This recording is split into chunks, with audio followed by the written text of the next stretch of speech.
Assalamualaikum warahmatullahi wabarakatuh. Perkenalkan, nama saya Ratna Kumala dengan NIM C1C020027 dari kelas R09, Prodi Akuntansi, Fakultas Ekonomi dan Bisnis Universitas Jambi. Jadi untuk kesempatan video kali ini saya akan mempresentasikan mengenai mata kuliah akuntansi keperilakuan dengan judul Aspek Keperilakuan pada Akuntansi Pertanggungjawaban. Di sini dijelaskan bahwa akuntansi pertanggungjawaban adalah jawaban akuntansi manajemen terhadap pengetahuan umum bahwa masalah-masalah bisnis dapat dikendalikan seefektif mungkin dengan mengendalikan orang-orang yang bertanggung jawab untuk menjalankan operasi tersebut. Salah satu tujuan akuntansi pertanggungjawaban adalah untuk memastikan bahwa individu-individu pada seluruh tingkatan di perusahaan telah memberikan kontribusi yang memuaskan terhadap pencapaian tujuan perusahaan secara menyeluruh. Jadi akuntansi pertanggungjawaban merupakan istilah yang digunakan dalam menjelaskan akuntansi perencanaan serta pengukuran dan evaluasi kinerja suatu organisasi sepanjang garis pertanggungjawaban. Akuntansi pertanggungjawaban itu sangat berbeda dengan akuntansi konvensional. Di sini dijelaskan bahwa pada akuntansi konvensional, data diklasifikasikan berdasarkan hakikat atau berdasarkan fungsinya dan tidak digambarkan sebagai individu-individu yang bertanggung jawab atas terjadinya dan pengendalian terhadap data tersebut. Oleh karena itu, data akuntansi konvensional mempunyai nilai yang terbatas bagi manajer dalam memantau efisiensi dari aktivitas harian karyawan. Lalu, sedangkan akuntansi pertanggungjawaban lebih meningkatkan relevansi dari informasi akuntansi dengan cara menetapkan suatu kerangka kerja untuk perencanaan, akumulasi data, dan pelaporan yang sesuai dengan struktur organisasional dengan hierarki pertanggungjawaban dari suatu perusahaan. Selanjutnya mengenai jaringan pertanggungjawaban. Jadi dalam struktur organisasi perusahaan itu dibagi-bagi ke dalam suatu jaringan-jaringan pusat pertanggungjawaban secara individual atau sebagaimana yang didefinisikan oleh National Association of Accountants ke dalam unit-unit organisasional yang terlibat dalam pelaksanaan suatu fungsi tunggal atau sekelompok fungsi yang saling berkaitan satu sama lain, yang memiliki seorang kepala yang bertanggung jawab untuk aktivitas dari unit-unit tersebut.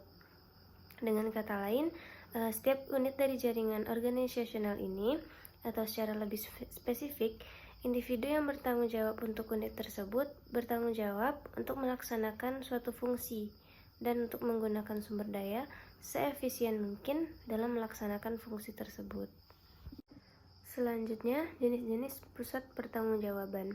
Jadi pusat pertanggungjawaban ini dikelompokkan ke dalam 4 kategori, yang masing-masing mencerminkan rentang dan diskresi atas pendapatan dan biaya, serta ruang lingkup pengendalian dari manajer yang bertanggung jawab. Yang pertama itu ada pusat biaya atau cost center. Pusat biaya merupakan bidang tanggung jawab yang menghasilkan suatu produk atau memberikan suatu jasa.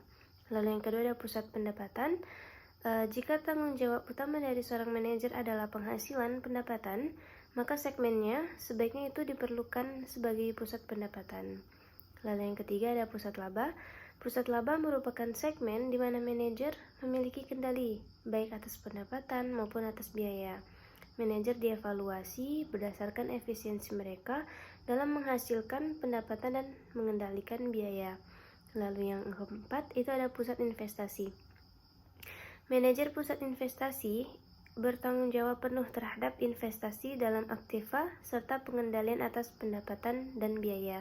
Mereka bertanggung jawab untuk mencapai margin kontribusi dan target laba tertentu, serta efisiensi dalam penggunaan aktiva.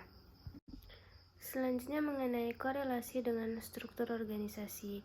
Jadi untuk berfungsi dengan memadai, pusat pertanggungjawaban seharusnya serupa mungkin dengan struktur organisasi. Pendekatan-pendekatan yang digunakan dalam mendesain struktur organisasi dan dalam membebankan tanggung jawab dari perusahaan ke perusahaan itu bergantung pada pilihan manajemen, puncak, dan gaya kepemimpinannya. Terdapat 2 pendekatan. Yang pertama itu ada struktur vertikal. Dalam struktur vertikal, organisasi dibagi berdasarkan fungsi-fungsi utama. Tanggung jawab secara keseluruhan untuk fungsi produksi, penjualan, dan keuangan diberikan kepada wakil direktur yang mendelegasikan tanggung jawab mereka ke struktur di bawahnya sesuai dengan hierarki. Lalu yang kedua itu ada struktur horizontal. Masing-masing wakil direktur mengendalikan suatu pusat laba atau investasi pada pusat pendapatan atau pusat biaya fungsional. Mereka bertanggung jawab atas produksi, penjualan, dan pendanaan, atau dengan kata lain atas seluruh bidang fungsional dalam area atau kelompok produknya. Selanjutnya, menetapkan pertanggungjawaban. Setelah memilih jenis dari struktur organisasi, maka tugas penting berikutnya dalam membangun suatu sistem pertanggungjawaban yang efektif secara keperilakuan adalah menggambarkan pertanggungjawaban tersebut.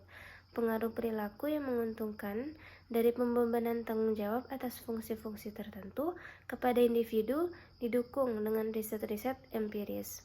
Konstruksi atas suatu kerangka pertanggungjawaban yang seimbang adalah benar-benar sulit dan seringkali membutuhkan kompromi dalam suatu perusahaan. Selanjutnya, anggaran pertanggungjawaban. Anggaran pertanggungjawaban merupakan basis untuk mengevaluasi kinerja orang yang bertanggung jawab atas setiap unit organisasi.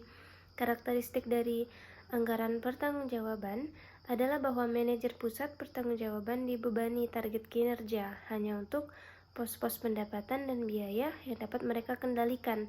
Dengan hanya membebankan biaya-biaya yang dapat dikendalikan kepada masing-masing kepala dari pusat biaya, manajemen akan mempunyai suatu dasar yang wajar untuk membandingkan kinerja aktual dengan kinerja yang diharapkan guna menilai efektivitas dari penyelia pusat biaya di seluruh tingkatan organisasi dan untuk mengidentifikasikan penyebab dari inefisiensi. Selanjutnya, mengenai akumulasi data. Jadi untuk memfasilitasi perbandingan periodik dengan berbagai perencanaan anggaran, akumulasi pos-pos laba dan beban aktual haruslah mengikuti pola jaringan pertanggungjawaban. Hal ini membutuhkan adanya 3 klasifikasi terhadap biaya dan pendapatan selama proses akumulasi data. Yang pertama itu ada biaya diklasifikasikan berdasarkan pusat pertanggungjawaban. Lalu yang kedua, dalam setiap pusat pertanggungjawaban, biaya tersebut diklasifikasikan berdasarkan apakah biaya tersebut dapat dikendalikan atau tidak dapat dikendalikan. Lalu yang ketiga, biaya tersebut diklasifikasikan berdasarkan jenis biaya atau berdasarkan pos-pos pelaporan. Lalu pelaporan pertanggungjawaban.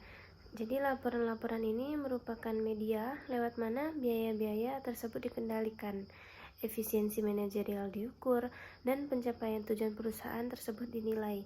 Alat pengendalian ini melaporkan apa yang terjadi, baik berdasarkan akun maupun berdasarkan tanggung jawab fungsional dari individu-individu.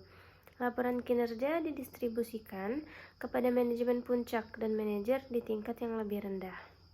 Selanjutnya, mengenai asumsi keberlakuan dari akuntansi pertanggungjawaban. Jadi dalam perencanaan pertanggungjawaban, akumulasi data dan sistem pelaporan tersebut didasarkan pada beberapa asumsi yang berkenaan dengan operasi dan perilaku manusia. Meliputi yang pertama itu ada manajemen berdasarkan perkecualian atau MBE, yaitu adalah mencukupi untuk mengendalikan operasi secara efektif. Lalu yang kedua, manajemen berdasarkan tujuan atau MBO, yang akan menghasilkan anggaran, biaya standar, tujuan organisasi, dan rencana praktis untuk mencapainya yang disetujui bersama. Lalu yang ketiga itu ada struktur pertanggungjawaban dan akuntabilitas mendekati struktur hierarki suatu organisasi. Lalu yang keempat, para manajer dan bawahannya adalah menerima pertanggungjawaban dan akuntabilitas yang dibebankan kepada mereka melalui hierarki organisasi. Lalu yang kelima, sistem akuntansi pertanggungjawaban mendorong kerjasama dan bukan persaingan. Nah, itulah tadi sedikit presentasi dari saya. Dapat saya simpulkan bahwa akuntansi pertanggungjawaban itu merupakan salah satu kajian dalam akuntansi yang lebih memfokuskan diri pada aspek-aspek tanggung jawab dari satu atau lebih anggota organisasi atas suatu pekerjaan, bagian atau segmen tertentu. Tidak hanya itu saja, akuntansi pertanggungjawaban juga melibatkan aspek-aspek perilakuan dari anggota organisasi. Hal ini disebabkan karena akuntansi pertanggungjawaban dapat dipandang sebagai alat pengendalian bagi organisasi. Saya akhiri, Assalamualaikum warahmatullahi wabarakatuh.